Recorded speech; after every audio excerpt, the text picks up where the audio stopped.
You're listening to BQN. Assimilate the audio.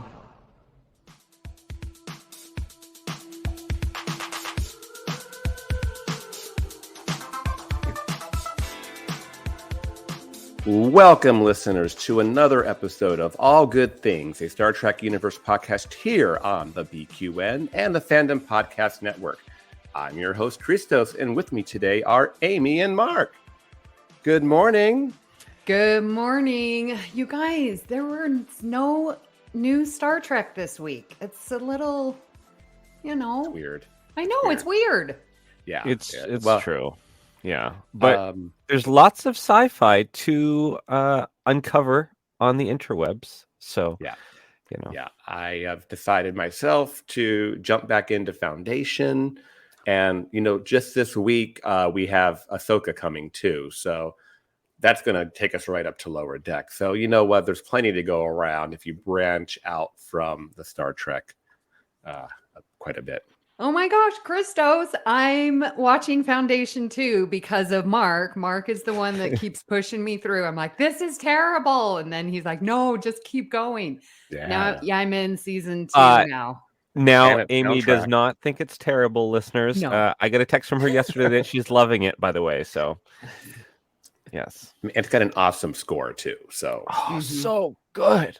yeah. Yeah, it's Bear McCready, is that his name? Oh, He's the composer for Battlestar Galactica, and he was also brought Oh. in to compose the soundtrack for this. And yes, I was listening to the season 1 soundtrack in my car while my mom was visiting, and she was like, "What is this beautiful music?" And I explained to her about the show a little bit and about the composer. And yeah, I suggest everybody check it out. It's really good. yes. Yes. And apparently, multiple episodes were directed by Roxanne Dawson. Yes, that's right. I texted that, Mark, to you. I'm like, oh my gosh, this was directed by Roxanne Dawson. Cool. Very Yeah. cool. Very cool. So I have my nephews visiting me. I actually had both of them for one day, and my one nephew's in the Navy, and he's 20, and I can successfully say he's hooked on Strange New Worlds. Oh, yay. I've done my job. As an Yes, uncle, you I have passed it down. That was fun watching that because we're watching it the other day. He's all into it, laughing his head off at the crossover episode, These Old Scientists. Oh my And gosh. my other nephew just wasn't having it. He's like on his phone, tuned out, like it's Oh. beneath him to be even having to endure it. But it was cute. But that was just my little proud moment. Good job, Uncle Christos. All right. Well, we have a big topic coming up. So, but before we get to that, let's hear what's going on with All Good World. From Las Vegas to Boston, USA to Canada and South America, from the United Kingdom to South Africa, from Russia to Australia, the South Pacific and beyond. This is All Good World. Wow, I haven't heard that in a long time. We've been doing Escape Pod I for know, because over there's 10 no weeks. escape pod. No Escape Pod, but we can celebrate our listeners around the globe. And I thought that this time, coming back from a long hiatus of All Good World, I want to celebrate our listeners in Los Angeles, California. They have been going through quite a bit the last few months with multiple strikes happening. But we have a lot of people that work, in the industry that have been displaced and out of work. We're not just talking about the actors. We're talking about the writers. We're talking about the set designers. We're talking about the, art designers, makeup people. Everybody have just been affected by the strikes that are happening. And a heck of a lot of Star Trek fans. So I know you guys are listening, and we are here, and we support you, and hopefully everything can come to a good conclusion soon. Yeah, I was listening to a podcast that, Raffi, oh my gosh, Michelle Hurd, oh, please. And she's calling this sort of a big momentum that's going to change the tide for other unions because the big man has been big for a long, long time. And we need the people to get stronger. We need the people to unionize and to start changing where we have this top 1% that own 90% of the wealth down to us normal, regular people. Yeah. So I really do support them. And yes, hope that this will start changing basically the working environment across the nation and across the world. Yeah, I think, for the layman's person looking in, we all assume that if you're working in Hollywood, you must be rich, right? I think that's the assumption, and you find out that some of these writers are, making, they're pulling in less than $100,000 a year, and living in SoCal, I can tell you that does not get you much. We've heard of, to get through this strike, what some of them are having to endure is pretty crazy. So it's time for this to happen. I mean, when you think about that, there's no plan for what happens with streaming, for example. Every time we stream a Star Trek episode, whether you do it 10 times, 20 times, 30 times, there's nothing for the actors. There's nothing in that contract because it's just outdated. And so it's time to bring all of that in and bring it up to date and make it fair and equitable for everybody. Right. I mean, they used to be able to live off the residuals when, an Right. episode would play in rerun. But now you're right. With streaming, this is new technology and things need to be updated. I saw just recently on Instagram that Jerry Taylor. Why am I losing? Jerry Ryan. Thank you. Jerry Ryan. I knew that was wrong. Close. Same show, right show. Yeah, same show. But yeah, Jerry Ryan is, wanting to run and be in the administration of the union. So, and we've already got Michelle Hurd as vice president. So, exciting. Yeah, we've seen Power couple. Yeah, exactly. We've seen so many of these actors and writers posting pictures of their residual checks, and they're like 10 cents, 25 cents. I mean, it costs more money for the stamp to get them that check than it does, and even that not being modernized in a way that you could do it with a direct deposit. I mean, it's just like old school ways of doing things, where it could be so much more automated. We did hear that this past week that the writers union has sat down with the bosses again. So, and it's in an optimistic way. So we'll cross our fingers that the writer's strike can make some progress. All right. So let's get to our main topic of the day, which is going to be our coverage of STLV, otherwise known as Star Trek Las Vegas, otherwise known as the 57-year mission. But to us, it'll always be STLV. So today we're going to... It is convention time. And so there is Destination Star Trek that's happening over in the UK, which is where Kelvin is. Just wanted to send our love to him and all of his friends over there.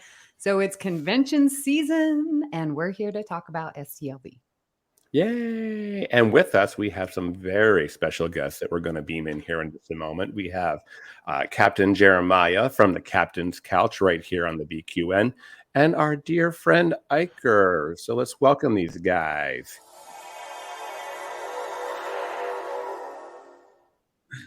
Hello, everyone. There. Hi, guys. Greetings. How's everyone today? Hi, first time on All Good Things, huh? That's right. Yeah. Hey, I'm just going to lean into first it. time caller. I was waiting for that, Iker. Good setup.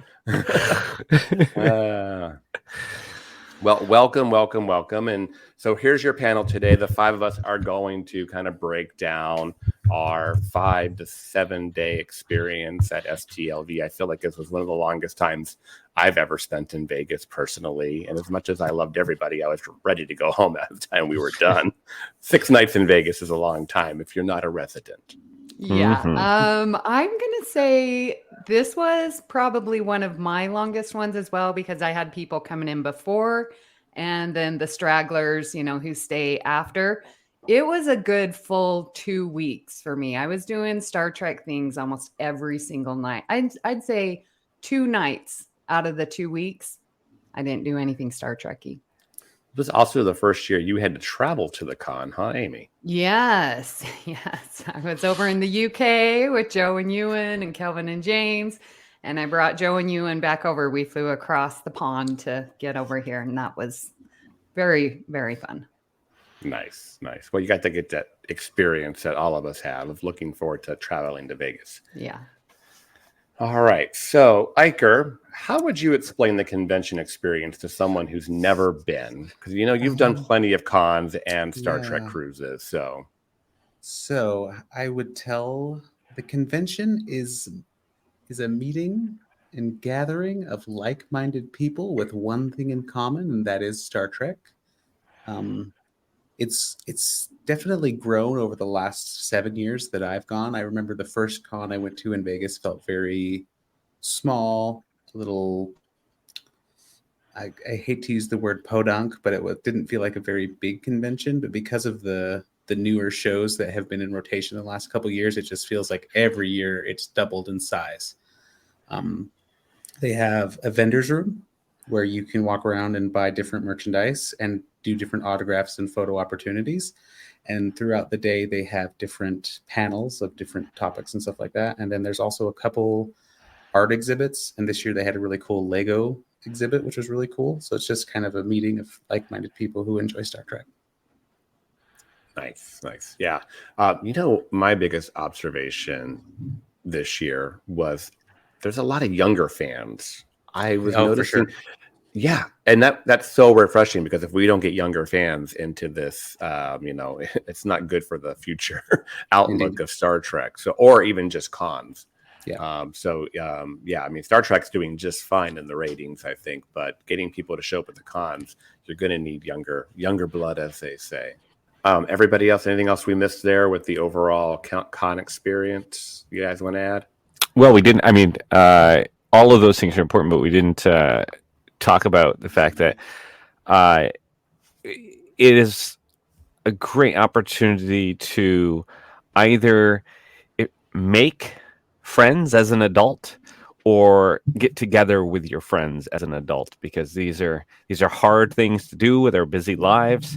But this is an opportunity to sort of break away from your normal life and meet people with a shared interest, and also party on with those people with a shared interest. Yeah, so it's great. That's a really good point. I would not know any of you if I didn't start going to Star Trek Las Vegas or any cons, right? I would not know any of you. So, and that's become such a big, my Star Trek tribe, as I call it, is probably where some of my best friends in life are today. Yeah. The best people come from Star Trek conventions, I think. Mm-hmm. Yeah. I have a joke that I always tell Ryan. It's like, it's summer camp for adults. Yeah.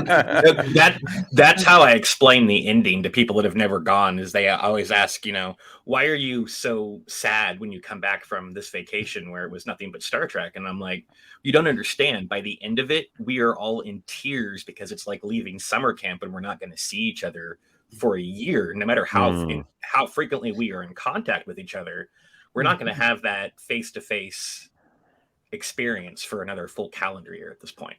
Right, so it's very traumatic to be pulled out of that environment when you're immersed into it. And it's like the Nexus, you're wrapped in joy. Yeah. We have used that analogy a few times.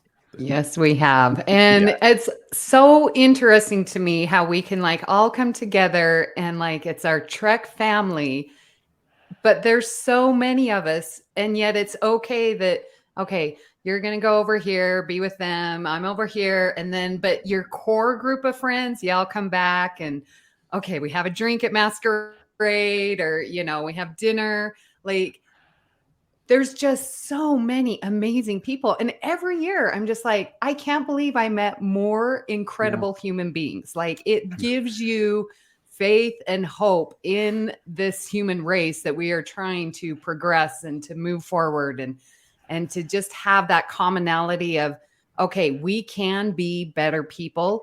That's what I love about the conventions. Yes, for sure. Yes. You know, I think that after, I say to myself, like, I've been coming to these things since, I haven't missed an STLV since 2017. I've been on 2 Star Trek cruises, and Lord knows whatever else I've done with San Diego Comic-Con and all these Paramount experiences. And I think to myself, how can there be any other Star Trek fans that I haven't met yet? Oh, And yeah. I keep meeting them. Even in my own town, I keep meeting Star Trek fans. And it's like, you're starting to find out, I'm starting to see it leak into my main feed, as I call it. If I look at my Facebook feed, there are friends of mine who I had no idea were Star Trek fans just posting about like Strange New Worlds or, Picard season 3 and things like that. And it's like, oh, wow, it is really hitting mainstream again. So it's just, we're out there, we're everywhere. And you just keep on meeting these people. It's amazing. All right. So Jeremiah, how would you compare this year to prior years? And what I mean by that is, with the writer's strike and the actor's strike going on, a lot of the guests at the con, 100 plus guests, could not talk about Star Trek per se. So they had to talk about other things. How do you think that changed the con? What is your perception of all of that? I think it was a breath of fresh air into the convention. It opened up the possibility to explore new territory with these actors and learn about other things that drive them besides this franchise that we all have in common. And I've said it a million times. If you've seen one panel, you've seen them 100 times. You go year after year after year, it's the same stories over and over again. The questions from audience members aren't very original at this point, as it's usually the same thing being repeated by different people. And it's kind of like, you guys not watch this on YouTube?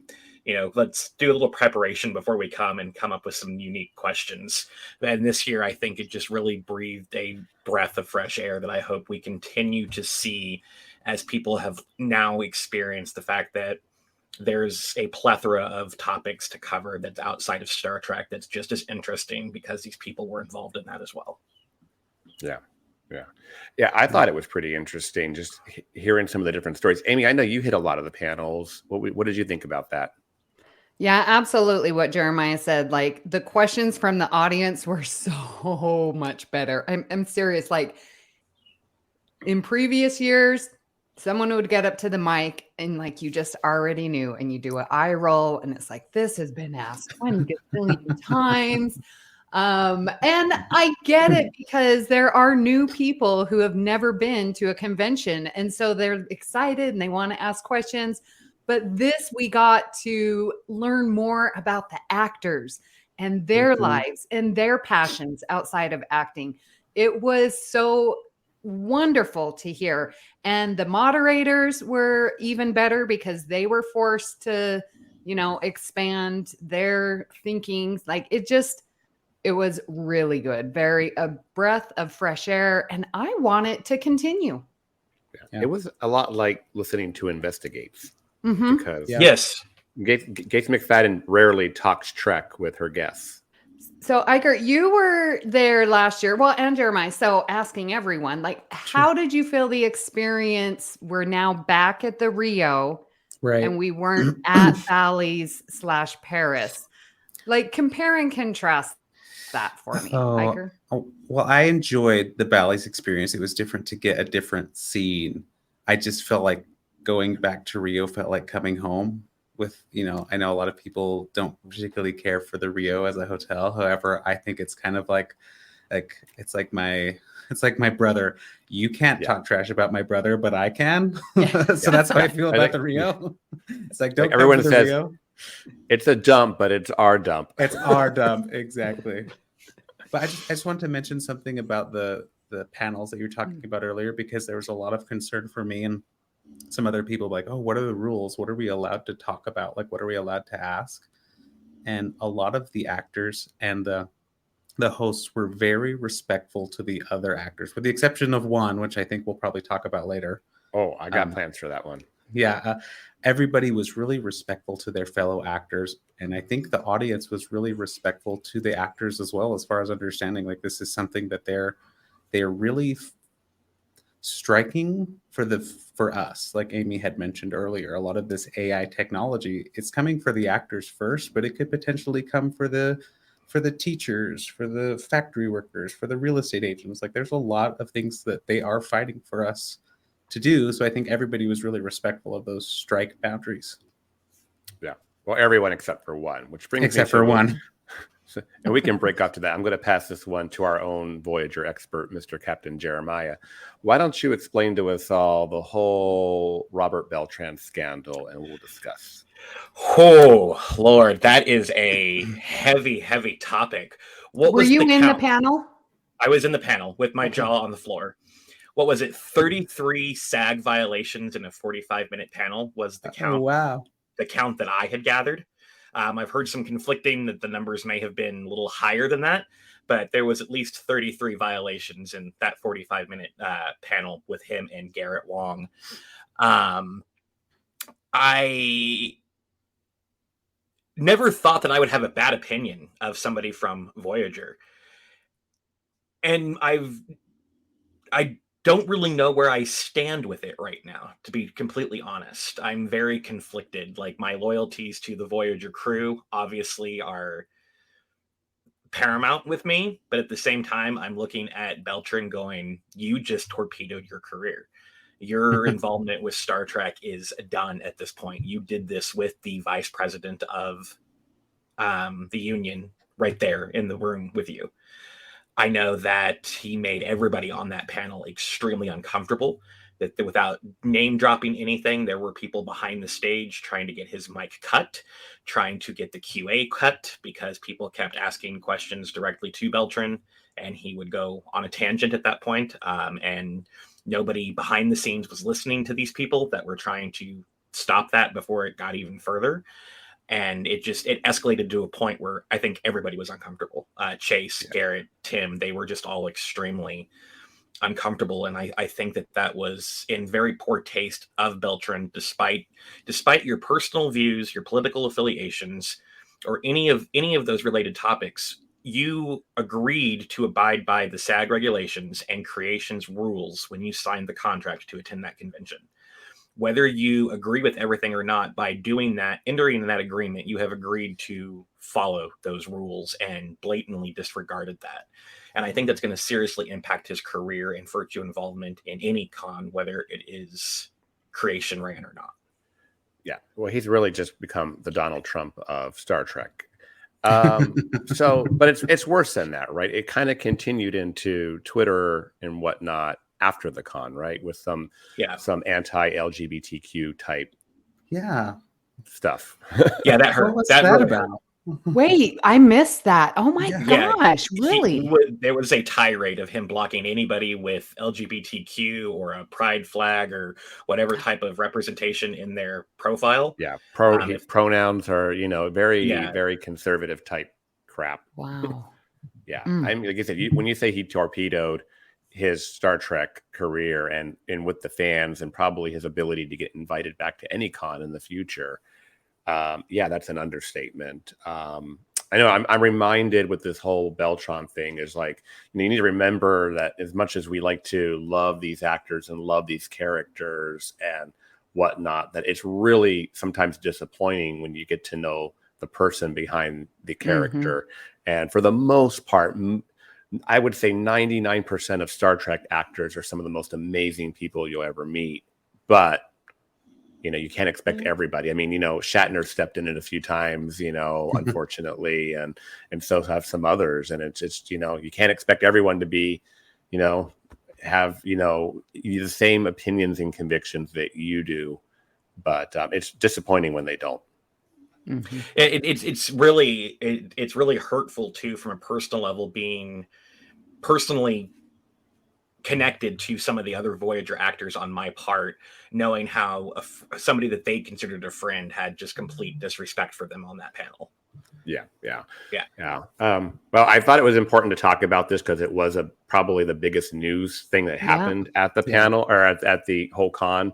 That coming out of there, it really just, unfortunately, kind of cast a little dark shadow over the Prodigy news that we have. So I'm going to pivot to that and throw it back to I'm so glad Amy and Mark to talk Prodigy a little bit here, because we did get a really good panel. Amy participated in some panels, and we got like a 5-minute clip of season 2. So let's talk about that, because that got everybody excited. Okay, so I am totally in love with Prodigy. And so I went to the 2 panels they had. The first one was moderated by my good friend Norm, who actually got me started into podcasting. Love you, Norm.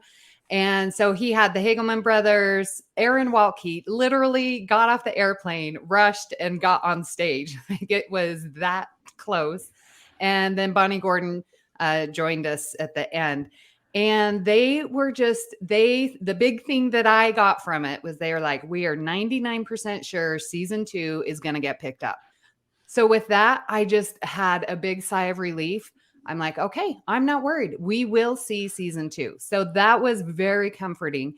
And I actually was brave enough. I thought of a question that I wanted to ask, and it was the lovely math question about time amok.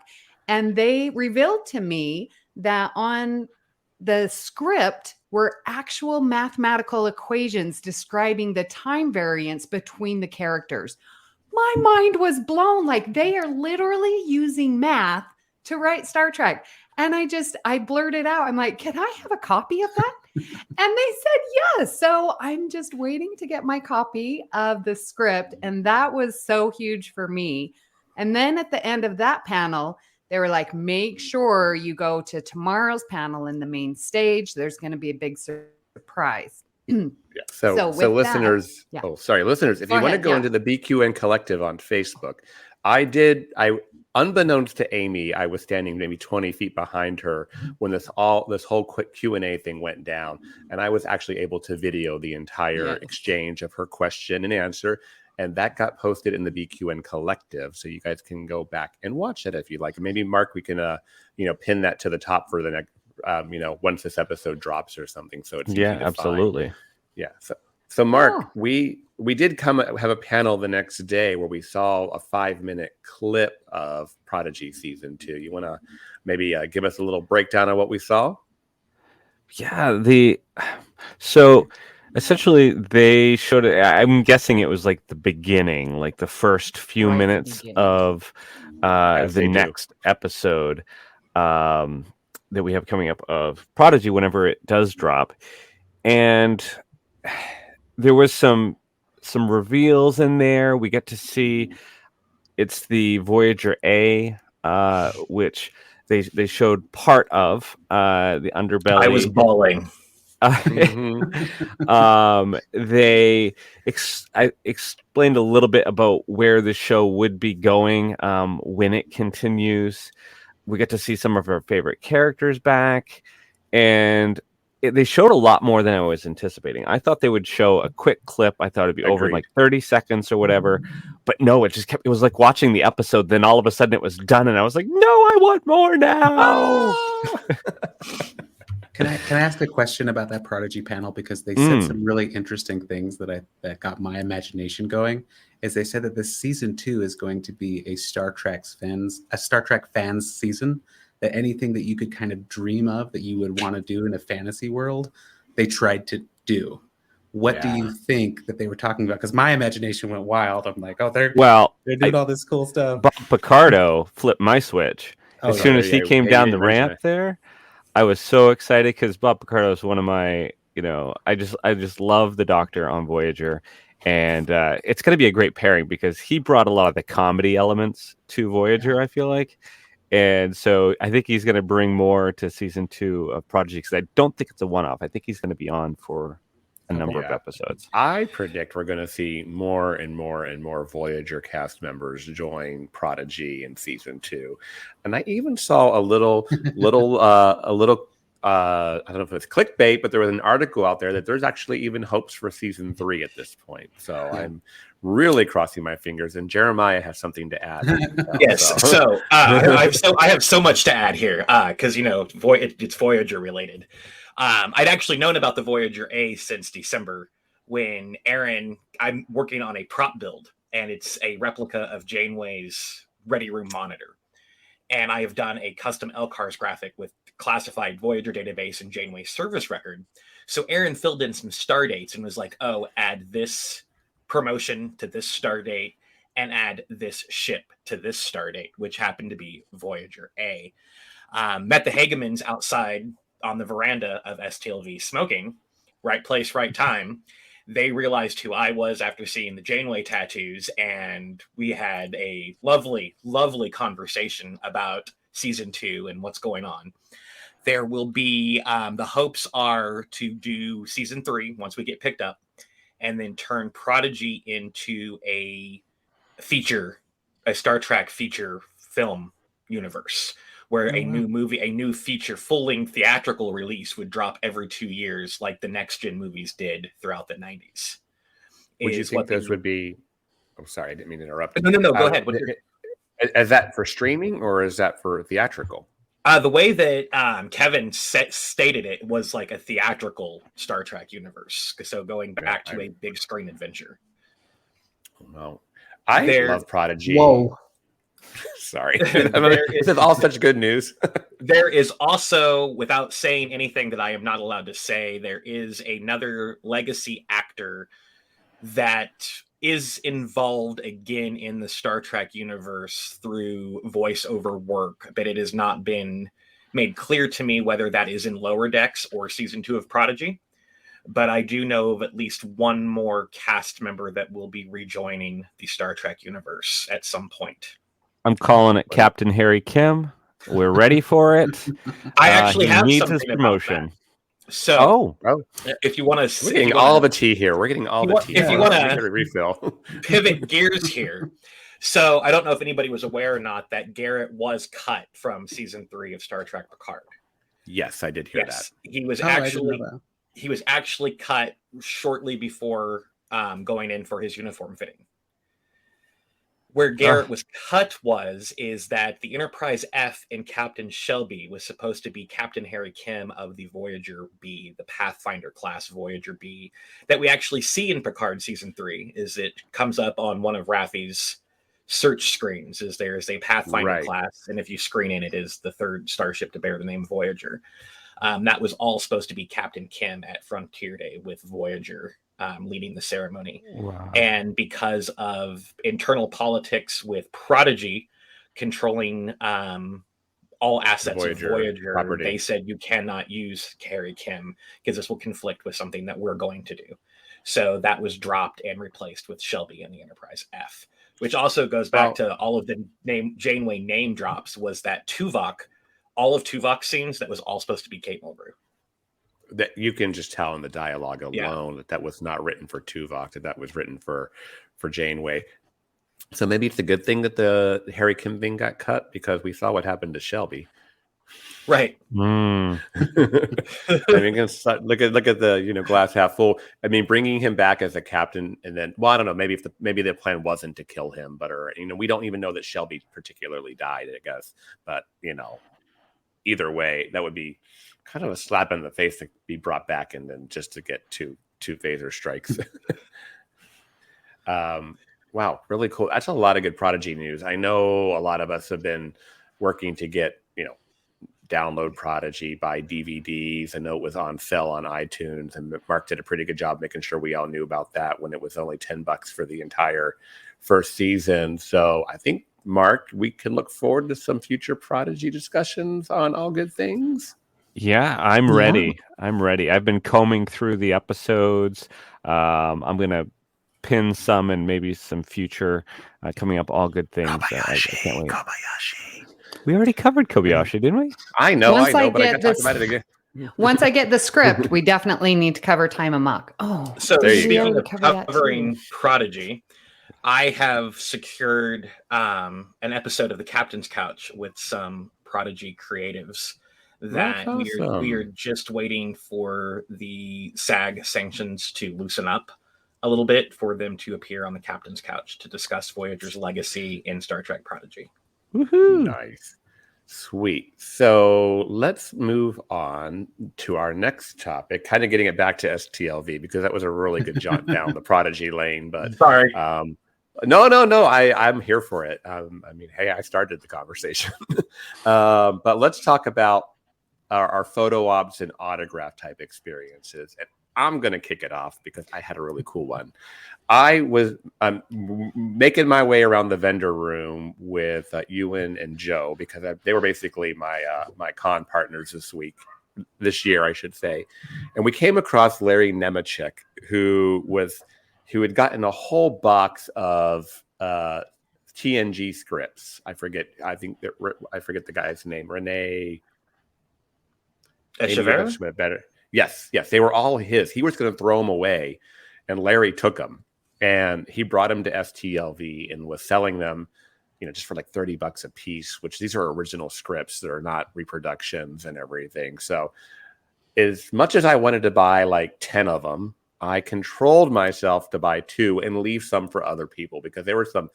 I mean, it seems like every major Bev episode was in that box, but I bought 2, Sub Rosa and Genesis, and I already owned Remember Me anyway.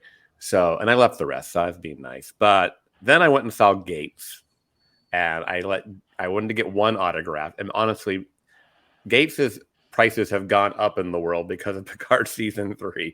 She was commanding $60 to $80 for an autograph. So I'm like, okay, only one of these is getting autographed. I let her choose, and she chose to autograph not Sub Rosa. She said that's the kitschy one, not important to her that much. She gets it though, but she wanted to autograph the Genesis script that I had because she directed that episode, which I knew, which is one of the reasons I had picked it. In fact, she's not even in the episode that much because she did direct it. But she said it was her favorite week on set in all 6 years that she had worked on TNG. So that week meant a lot to her. So getting that autographed and getting that little extra. I mean, we've already heard her talk about Genesis before, but it was nice to hear her talk about it. So this was like pipe dream for me that I did not think was going to happen. This is my 3rd year going to SCLV, and every year that I've gone, in my head, I was like, LeVar Burton, LeVar Burton, LeVar Burton. And then LeVar Burton has not been there. But he was here this year, and I circled around his booth, and the line was all the way down the vendors hall. And I was like, man, because I hate lines. I really do. And I was like, well, he's going to be here. I'll just keep an eye on it, and I'll try to circle back. Well, I went like the next day, and it was early, and there was like 3-4 people in the line. I was like, yep, jumped right in. At that point, I was pretty much out of money, but I was like, whatever, I'll put this on a card. I don't care. And I got up and I got to see LeVar. And I tried to talk with him as much as I could with the limited time that I had, but just sort of explained that, I was just there for Star Trek, but I was there for Reading Rainbow. The guy got me interested in books and literature. He taught me a lot through his show. Through that, I got into Star Trek, really. It was through like Reading Rainbow, through watching that. And I mean, he was just so nice and personable, and he saw on my phone I had a picture of my dog, and he was like, oh, what's your dog's name? And I told him, and he's like, oh, where's your dog now? And I told him that my mom was watching him, and he's like, oh, what's your mom's name? And I told him it was Pam, and he's like, oh, well, make sure when you talk to Pam, tell her I said hi and give her a big hug for me. And I was like, oh my God, aren't you just the nicest human? And it was just really great. So I got a photo with him, I got autograph, so that was cool. And then, like I said, I was at that point really out of money. I mean, I was out of money before, but I was really out of money then. On the last, I think it was the last day, my partner Andy and I were walking around, and he saw that Ethan Peck and Zachary Quinto were doing like a dueling Spock's photo op thing. And he's like, I bet you want to see that, or I bet you'd want to do that. And I was like, well, yeah, but I'm out of money. And he's like, well, I didn't ask if you were out of money. He's like, you want to do that, don't you? And I was like, well, yeah, I'd love to. And he was like, all right, let's do it. And so he threw down for me, and we both went and did the dueling Spock's photo. Mm-hmm. And I thought it was awesome. Andy really loves Ethan Peck, and I like Ethan Peck too, but I was like really about, Zachary Quinto because he spent so much time with Nimoy. And to me, it's the closest to Nimoy's performance. I also love Zachary Quinto in so many other things, so many other movies and whatnot. So Andy got to hug Ethan, and I hugged Zach, and we got the photo up, and it was a lot of fun. And then I got really mad after because I had seen the meme where that girl did the she was looking at one Yeah. spot and like walking away from the other. And I was like, oh, I could have done that. Darn it. Because that would have been really funny. That was very clever. Oh well. All right. It's good to hear that Andy is a sweetheart. Normally, I don't like to do photo ops and autographs at the Vegas con. I think the lines are more aggressive there than they are at something like the cruise. But this year, I did Doug Jones, which we had him on the cruise last year, and we got I don't want to say we got close, but I was able to spend a little bit more time with Doug, and I am now obsessed with the man. He is the sweetest person, kindest person, constantly entertaining people. Like, that man just really knows how to connect with this particular audience. So waiting in line for Doug was worth it. He looks you dead in the eye. He asks you how you're doing, gives you the biggest, most satisfying hug. So that was a really, really good one. Just Jones is probably one of my favorite of the new cast. Then we had Mr. Ethan Beck and Anson Mount were just sitting there, looking just as good as they could be. So I threw down for a picture with those two. And in that, the 30, 45 second interaction, I had a whole relationship with both of them. We just put a down payment on our first condo. We're moving in. It's great. So that was my 45-second fantasy with those two, and it was well worth it. Oh, that's awesome. That's awesome. Amy. Yeah, I thankfully had another picture with Marina, a good friend, Christian Alonso, who loves Deanna as much as I do. He asked me to join in with his photo op. And it realized that I'm wearing the same blue scant with Marina from the cruise and now this. So I think that needs to be my thing. Every time I have a picture with Marina, I need to be in my blue scant. And so I'm all about it. And yeah, I'm just so chicken when it comes to talking or even seeing them. So I'm so grateful for those people that allow me into this world of photo ops and autographs. Awesome. And Jeremiah, any moments? Yes, I was pretty conservative this year with autographs and photo ops because one in particular took all of my money. Terry Metalis saw me coming a mile away. Terry Metalis, and he kept sliding Voyager contraband across his table of things that he had walked away from the show with, which I have added to my collection. And the man continues to want to bankrupt me because every few days I get a text from him going, "Oh, look what I just unearthed." And I'm like, Terry, I don't have any more money. Like, I would literally lose my house if I continued to buy from you because I want this all. And come to find out that I have Garrett Wong to think for this, because him and Garrett were talking about me. I discovered yesterday from Garrett. And it's funny because multiple people were coming up to me going, "Yeah, I heard Terry Metalis talking about you. You're like famous now." So that was so much fun. And then I had walked up on Garrett. I was just walking past Garrett Wong's booth, and I hear my name, and I thought Garrett was like trying to get my attention. And I'm like, "What?" And he's like, "No, not talking to you, talking about you." Oh. So I have become the subject that people are telling the actors are telling stories to other fans, which is very surreal but a lot of fun at the same time. Only photo op I did was with my buddy Matthew Dempsey, and we did the two Dax's photos with Terry and Nicole, which was just so much fun, as I love both of those ladies so much. What swag did you get? I got Like, what items did you buy?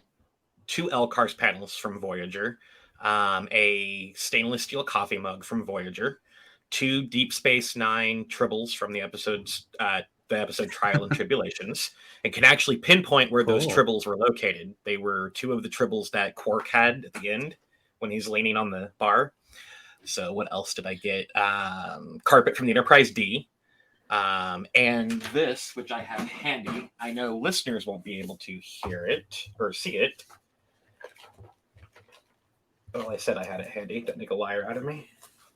This Enterprise G/Titan door panel. Escape pod. Oh wait, I no, know. sorry. I knew I was Wrong going to get Mark episode. excited. And it has the little directional arrow with it. So yeah, I didn't bring home a lot of stuff, but I brought home quality that bankrupted me. Yeah, yeah. I actually, I guess I kind of forgot. I did do a little photo op with Terry Metalis at his table, and Ria helped with that. We played the Greek card a little bit, Terry Metalis being Greek, and of course, Ria and myself being your Greek experts on BQN. So that was kind of a little fun little moment with him. I got to thank him for season 3 of Picard, and really thank him for how Beverly heavy the season was, which I really appreciated. Of course, anybody who knows me, and I got to talk to David Blast for quite a bit. Mark, were you there for that? On one of the nights at Masquerade? I was able to talk to him for a little bit with you guys, but he was kind of mobbed. So I stood and listened for a little bit and said hello, and then I wandered off. But I felt bad when he first got to Masquerade. I eyed him, and then David and I got to talk a little bit last year at a Gaze in Space party with Sean Ferrick, and we talked last year. So we were talking again this year, and I saw him like nobody was talking to him. So I approached him. I felt kind of bad. I thought he was actually going to leave Masquerade because nobody was talking to him. And so we kind of went up and started talking to him. And then I think other people just started through osmosis, kind of hearing and realizing who he was, kind of mobbed him, like you said, Mark. And we got to talk a lot about some of the behind the scenes stuff and the production stuff on Picard season 3. And then I did get to go the next day. I went into the con, and he has a beautiful panoramic picture of the bridge of the Enterprise D recreation that's literally signed by everybody, the Okudas, etc., who all worked on that. So that's it's over there on my dining room table, and that's one of my new framing projects I need to get done. So that was it's 12 by 36, and you can get some frames on Amazon from $20 to $60. I've been looking. Thank you, sir. Thank You're you welcome. very much. I actually came home with 2 of those, as I picked up one from my best friend because his birthday is at the end of the month. However, he is continually giving me more excuses than you can count of why he can't watch Picard season 3 yet. And I have given him till the end of this month to get it watched, or I not only spoil it by showing him his birthday present, but I will then be setting it on fire in front of him. Oh, well, don't do that. You can No. I'm just going to make him think that I will give it to him. But he doesn't need to know that. Nice. He just needs to be, I need to put the fear of the Borg into him to get it watched. Nice. I wanted to give myself a little bit of space between season 3 to let it sort of settle for me, and I feel like I did appropriately. I jumped back in. I texted Amy. I jumped back in last night to rewatch season 1. I think this is a good time because Strange New Worlds is done. I can go back, and it's given me all the feels again for the second time around. And this time, I can binge the crap out of it. Well, I'm on a pause on purpose. I did watch an episode recently. I like to watch episode 4 quite a bit, but we're like 2 weeks away from the Blu-ray release of Picard season 3 and all the special features and the deleted scenes and things like that. So we'll have to maybe, depending on how robust that DVD set is, we may have to do a breakdown on it. All right, let's jump to our very last topic, which is away missions, and that is moments outside the convention. And I'm going to pass that to Iker first, because I think we did the first away missions with Amy on Tuesday night, I think it was, before the con even got going. That's right. In Vegas, there is a place called Escapeology that has had a Discovery-themed escape room for the last, 5 years or so. And every year we talk about going. Let's do the escape room. And it never kind of comes to fruition. But this year we're totally going. First night we're there. Just book it. So we went to the escape room. It was utter chaos for about 45 minutes, but we did complete it. Did anybody catch the time that we completed it? Oh, 54 minutes. We had time to spare. 54 minutes. Yeah. It was actually, I was surprised as how close to the theming of Discovery it was. It felt like you were like in a little starship room. Some of the puzzles I was like, oh, I don't know what this is even referring to. Well, I loved it because it was basically taking the plot of TNG's disaster with the quantum filament and plugging it into Discovery. So I was like, oh, we know this. And Amy, we know how to not be Troy on that bridge. It was pretty I cool. get really nervous in escape room. So I don't know if you guys could tell, but I was like dripping in sweat. I was like, at the end of it, I was like, oh my gosh, I was so nervous the whole time. And then was it Ewan and Amy got like added a little bit? I was like, you have to fight. It was literally it literally is what working in teams is like, But I thought for the most part we all kept our cool and represented well. That was a really special night for me. That was actually my birthday, if y'all remember, and we had it was a great way to spend my birthday, really to kind of kick off the week and spend it with good friends and really kind of set the tone for the week. And it just kind of kept going from there. Tuesday night, I went to Starbase Las Vegas and attended the Delta Flyers wrap party for with Robbie and Garrett and all of the other Admiral members who were all of the original Admirals. So the founding Admirals of the Delta Flyers, there was a time cutoff that if you were an Admiral from this date, by this date, then you were eligible to attend the party. So it was a lot of fun. I haven't seen Robbie in person since we hung out at my place in 2020. So it was really great to see him face to face for the first time in several years, and just a lot of fun to kick it with the other Admirals who I only ever see over Zoom. It was a great way to start the convention. And I got my Tom Paris plate signed. So I was running around yelling, I got my bowl signed by Chakotay. Anybody that's seen, will always have Tom Paris episode knows, that was Mariner's thing. Did you get your bowl signed by Chakotay? Awesome. That is a great way to kick things off. Amy, why don't you go into what we did on Wednesday night?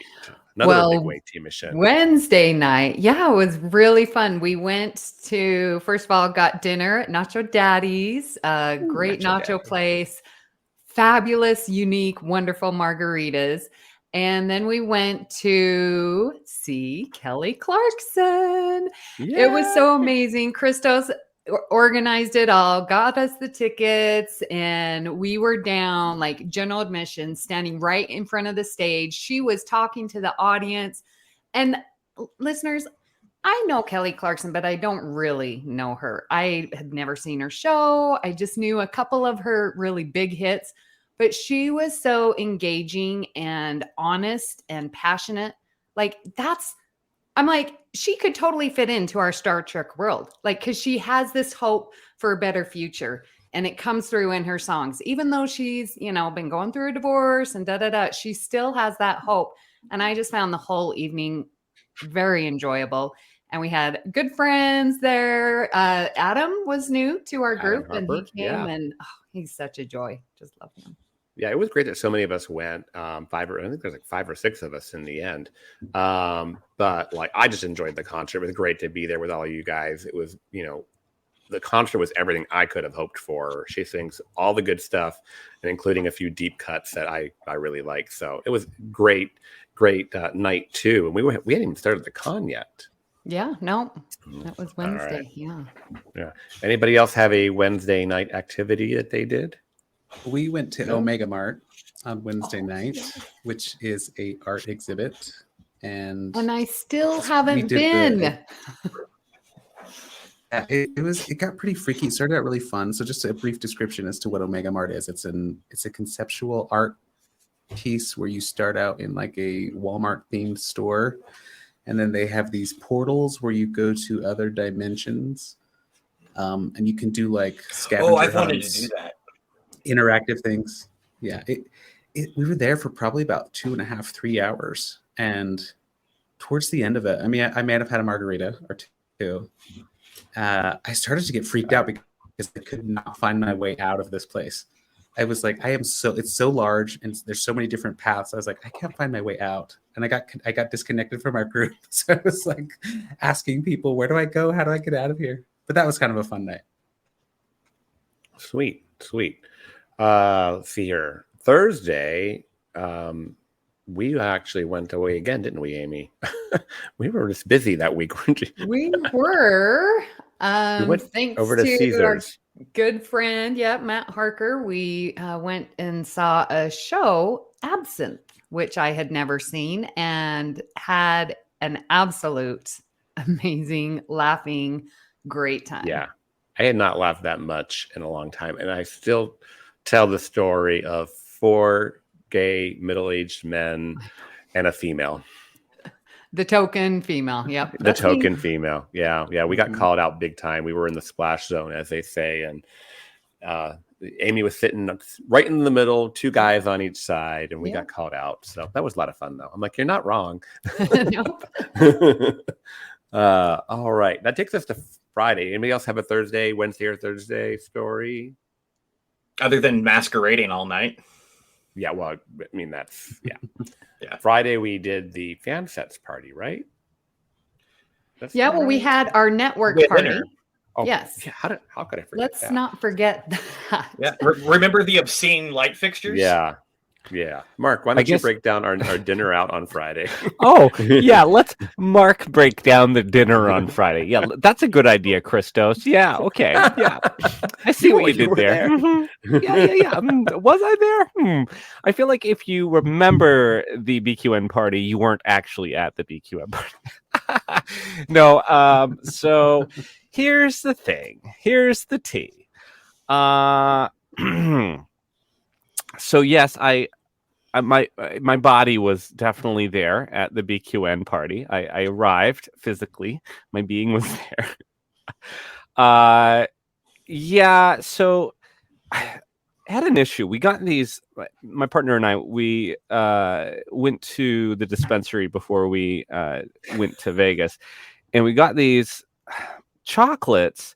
And hadn't had them before. New company, thought we'd try it out, and they said that it was like 5 milligrams THC per dose. And we're like, all right. So we open up the chocolate, and they're squares, right? But the squares are cut in half into triangles, and we're like, oh, so what's 5? We couldn't figure out what was 5 milligrams, whether it was a triangle or a square. So we just went with the squares. Nope. Evidently, it was a triangle because we both got very, very, very high, and then found ourselves in the lobby with all y'all, and we were going out to eat, I guess. And I don't know. I think most of my body wasn't working anymore. I But think Mark was channeling Blazing Bev and just having a good time. Yeah, but I do remember I was sitting next to Captain Jeremiah. I cannot forget that because you just were tickling my funny bone all night. Everything coming out of your mouth was just, I almost spit out my food, my drink, because I felt at one point I was feeling my own chest because I felt like I was having a heart attack because you were making me laugh so hard. But I had a great time, I remember, and Andy had a great time. And so anyway, good time was had by all from what I can remember. I just remember laughing a lot. Do you remember the car next to us slamming into the other car in the Paris? Oh, that's right. Driveway. No, people were telling me about this. Hey, I was in the car. You were in the car, and because I was on the door side, so I had the bird's eye view of the whole thing, and there was that limo that was trying to cut in between us and the car that was in front of him, and our cab driver refused to let him over, and he just slammed into the car in front of him, and then he was the car that he hit just like acted like nothing happened, like she never moved, never. Wow. Like I don't think they even noticed that they got hit, but I sure noticed it. Wow. Well, then we actually got to dinner, and it took a little while, a little finagling, but I have this awesome picture of everybody kind of waiting around as we figured out the table, which is kind of like my favorite picture of the night, although we took a lot of pictures at the table. But I don't even remember moved that. Around a few. You're looking right at the camera, man. Did you post it? No. No. I don't think so. Oh, well, Yeah. post that one or send that one or something because I want a copy. Yeah. Okay, I'm freaking out. Can we say who was there from the network? It was such a good Well, that's why evening. that's why I was pulling. Well, up my that's not going to pictures, be me. because I didn't. We've made All right, that Amy, clear. why don't you give Amy, you want to give the breakdown? Well, I was very grateful to have everyone take time out of, as we know, very busy convention life to come step away. We went to Paris Alexa's restaurant. Yes, there was a little bit of mix up, which sort of got my evening off on the wrong foot. But we had Thad from Infinite Diversity. Don't let me miss anyone. We had Joe with his partner Ewan from Galaxy Class. We had Christos from here, All Good Things, and What's the T-Bev. We had Mark and his partner Andy from All Good Things and Cinema Z. We had a long-time listener, forever, ever, lovely Greg Malumbi was there. We had, who was next to? Kevin Scar. Oh, yes, thank you. Oh my gosh, edit that out. We had Kevin Scar from Galaxy Class. We had Matthew Dempsey, good friend. Jeremiah, I know. Captain Jeremiah from Captain's Couch, and myself. And that was the table. Who was the down by sitting next at the very end of the table on? That was our listener, Greg Malumbi. Okay. Yeah.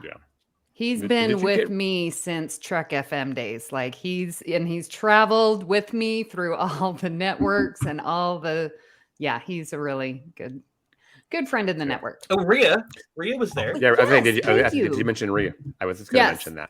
And Rhea Papagiorgio from Galaxy Class. And her Voyager hoodie. Yes. Yes, she had me rolling. I may have had Mark rolling the whole time, but Rio was sitting right across from me and had me rolling. Yeah.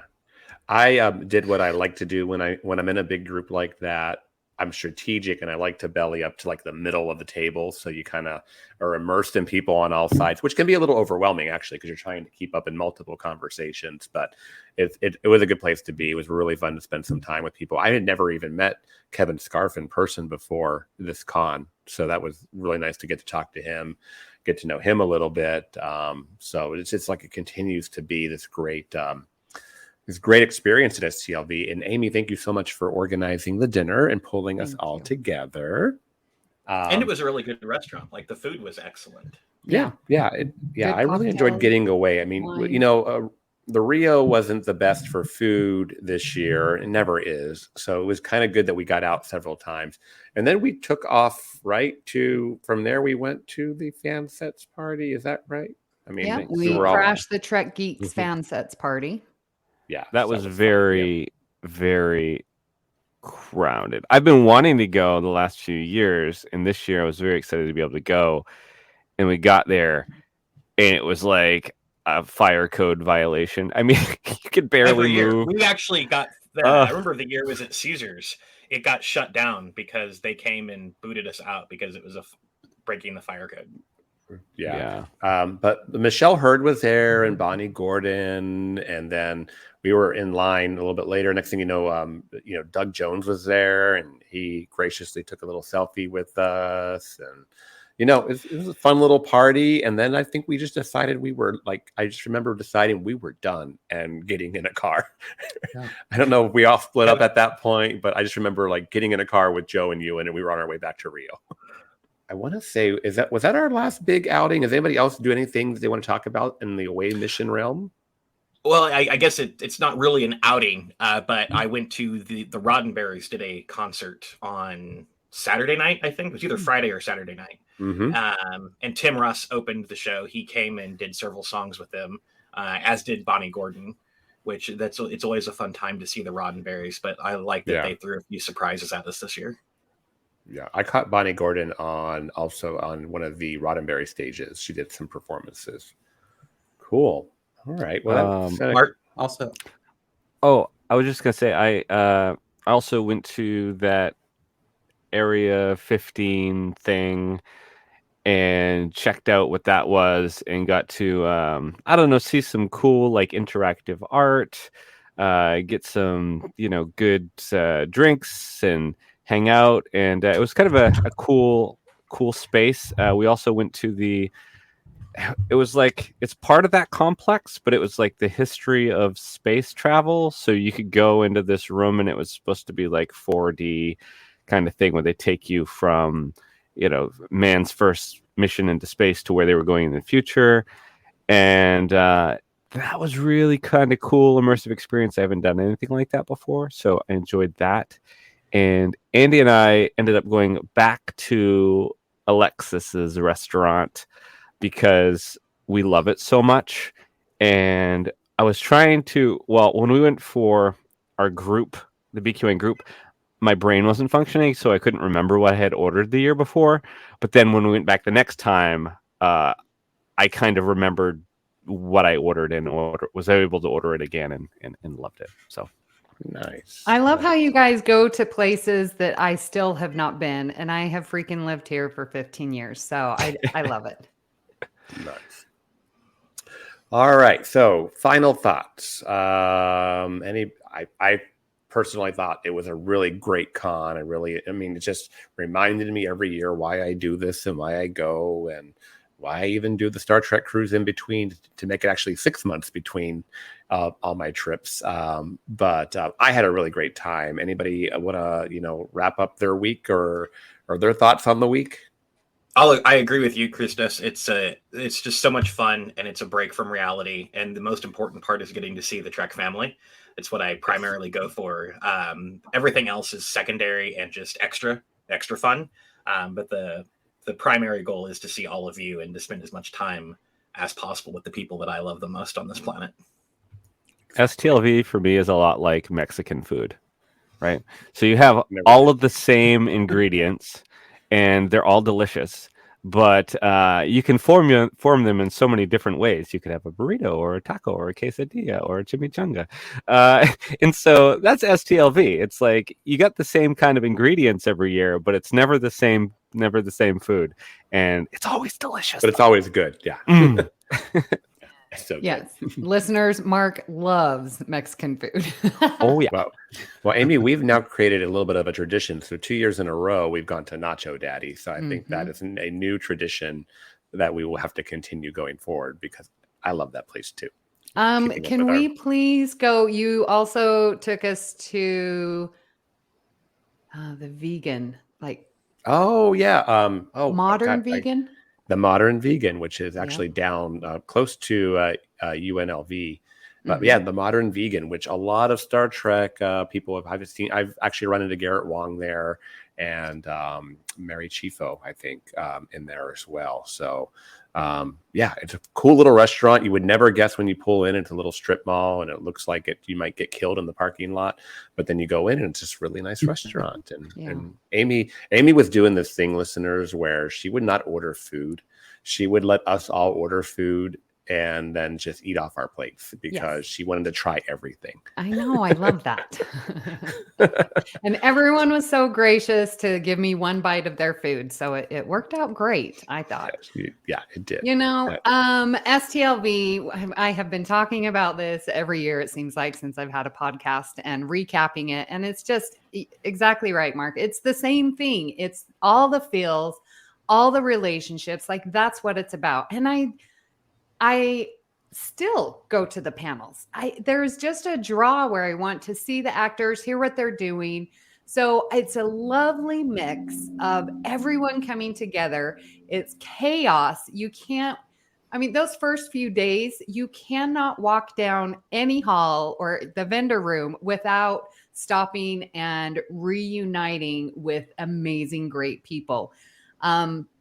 It does get very tiring, especially when you're hanging out at the Masquerade Bar till all hours of the night. But that's what it's about. And you want to just soak up every little bit of love that you can, because it just doesn't happen every day. And so for me, it's getting reinvigorated, hopeful, all of these things. With the Trek philosophy in the background. Iker, your final thoughts? I agree with all. Yeah, I agree with all of those feelings. I think at the top of the show, Christos mentioned about how he was sick of Vegas but didn't want to leave the con. I think by the time you get to the end of it, you're just, because it's like 110 degrees. However, I always get tremendously sad last day because I feel like I just feel like I won't see my people for another 6 months to a year. I always have this thought: oh, do I want to go again next year? I've seen everything. I've talked to everybody. I've gotten all the pictures I wanted, but the element that I can't recapture is the people. So I'm probably going to be going for the next foreseeable future every year. I was so sad Monday morning when Matthew Dempsey left me, as we share a room every year, that I immediately booked it. I wouldn't go back to my hotel room because it was just too depressing to be there alone. And I went to the pool party at the Rio, got in at 11 o'clock that morning, and lost all track of time just trying to keep, the STLV feeling alive, and ended up completely lobster red and burnt to a crisp by the time I got out of the pool. And I ran into a Delta Flyers friend who invited me to the final outing that Monday night. And I had to run back to my room and, of course, get cleaned up. And just the little time I was in there alone that night was just sobbing because of how sad it was to be that it was ending and I was actually on my own after being immersed with so many people. Yeah, for me, like one of the highlights this time was seeing Joe and Ewan again. I hadn't seen them in 4 years in person, so it was bittersweet when they actually helped me get everything to my car on Monday morning and load me up and send me on my way. So but that was, like you said, it's bittersweet about it ending, but we get to look forward to the next time. I've already had a few people like, hey, have you booked your room next year? Have you booked your room next year? I'm not even sure how you book your room next year because it's not going to be Caesars, right? Yeah. It's going to carry over. I don't know. I'll have to figure that out. But I definitely, that is the secret, listeners. I'll pass that on. If you want to get a reasonable rate, book now. If you book out a year now or whatever, it's never the crazy rates that, I think I paid $600 for 6 nights at the Rio because I booked so far ahead. So just a little trick there. We would love to hear what you thought of today's episode and hope you'll join our Facebook group, the BQN Collective, to continue our discussion there. You can also tweet your thoughts to @AllGoodPod. Please follow the network on Twitter, Blue Sky, and Instagram @BQN Podcast. We have also partnered with our friends at the Fandom Podcast Network, where you can find us by searching their master feed. So, Mark, where can people find you when you're not hanging out with Blaze and Bev? Ooh, I would love to spend all night hanging out with Blaze and Bev, even if I wouldn't be able to remember it the next day. I'm sure it would be worth it. When I'm not doing that, you can find me in the BQN Collective Facebook page. You can also find me on Twitter/X at MarkWhite207. I'm on Blue Sky at MW207. And I have another podcast besides this one. It's called Cinema Z, which I host with Matt and Laz. And we have some cocktails. We talk about some of our favorite films. We laugh a lot. And I encourage everybody to check it out. And Amy, where can people find you when you are not being invited to take another photo with Marina? Well, when I'm not doing that, and please, listeners, if you're ever around and can make it so, please make it so. You can find me here on the network where I'm co-hosting a couple other shows, Galaxy Class and Union Federation. I am on Twitter at Miss Amy Nelson, but my favorite place right here, BQN Collective, our Facebook group. So, Chris, where can people find you when you're not jamming to Kelly Clarkson? You can find me also on Facebook in the BQN Collective, on Twitter and Instagram at Greek Geek ST, and over on my other podcast, What's the Tea, Bev, where we talk LGBTQ, peeps, allies, and all the new Trek news. So, Iker and Jeremiah, thank you so much for joining us this week. Jeremiah, where can people find you? You can find me over on Twitter at Captain Jeremiah. You can also find my podcast, The Captain's Couch, at Captain's Couch on Twitter. Feel free to also find me on TikTok at Captain Jeremiah Brown. And Iker. You can find me on Instagram at IKERB7778. You can also find me on YouTube at Iker Serna. However, it is not Star Trek related content. Started a YouTube channel with Star Trek content. Let me know if you're interested in something like that. What would you like to see? Go ahead. But you are on in our BQN Collective group. Oh, I am in the BQN Collective group. I am a drone of the BQN Collective group. You can see me there. I also wanted to do a quick little shout out to Davy's Trexperts quiz, which is already dropped as of yesterday. He had a massive Battle of the Beverlys podcast. He put a lot of work into it. I was on it, as well as people from Where's Beverly and Crusher Convo. It was a really fun episode to record, and check it out. Please hit the subscribe button on Apple Podcasts or wherever you get your podcasts and leave us a star rating and written review. That helps others to find the show. You can also follow the entire network's podcast with our master feed by searching BQN. At this time, we would like to thank our associate producers, Mahendran Radhakrishnan and Tim Cooper. A special thanks to Graham Kelly for our opening and closing music, and our very own Mark White for our artwork each and every week. I'm curious to see what the artwork is going to be, Mark. Oh, there are plans. Okay, Plans. I knew Okay. it. If you'd like to help us keep all of our shows coming to you each week, you too can become a patron of the network on Patreon. We will add you to the Hive Mind Facebook group so you can enjoy It's Green, Amy's Math Moments, and other network perks. With a monthly subscription of $5 or more, you can join our meetings on the Hive Mind Roundtable discussion on the second Saturday of each month. Visit patreon.com/BQN to get all the details and watch your messages. Thank you for listening.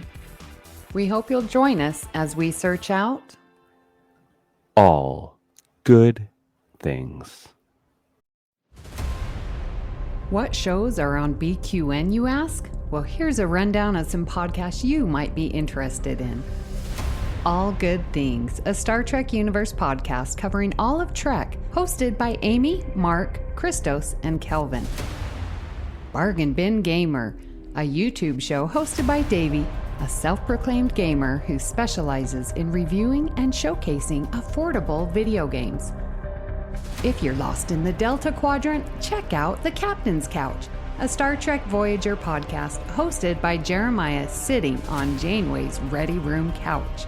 Cinema Z, a film discussion and review podcast showcasing films you probably missed but should definitely check out, hosted by Mark, Matt, and Laz. Beam Aboard the Galaxy Class, a Star Trek Next Generation podcast covering all of TNG, hosted by Amy, Joe, Rhea, and Kevin. History with the Zilagis, a snippet of historical events from around the world, hosted by Chrissy and Jason. For the newest Trek coverage, check out Infinite Diversity, hosted by Chrissy and Thad. Test your Trek knowledge with Trexperts Quiz, a Star Trek quiz show hosted and written by Davey. Union Federation, covering all things Star Trek and the Orville, which we all know is really a Star Trek show, hosted by Kyle, Kevin, Amy, and Haley. Spill the Tea with What's the Tea, Bev? A Trek current events and fan interview show hosted by Christos. And for our Patreon members, we have the Hive Mind, BQN's monthly roundtable discussion with hosts and listeners. It's Green, a cornucopia of topics hosted by Mark, and Amy's Math Moments, a quick look at math moments in Star Trek, hosted by Amy. We know you have a choice of podcasts to choose from, and we thank you for listening to BQN. Assimilate the audio.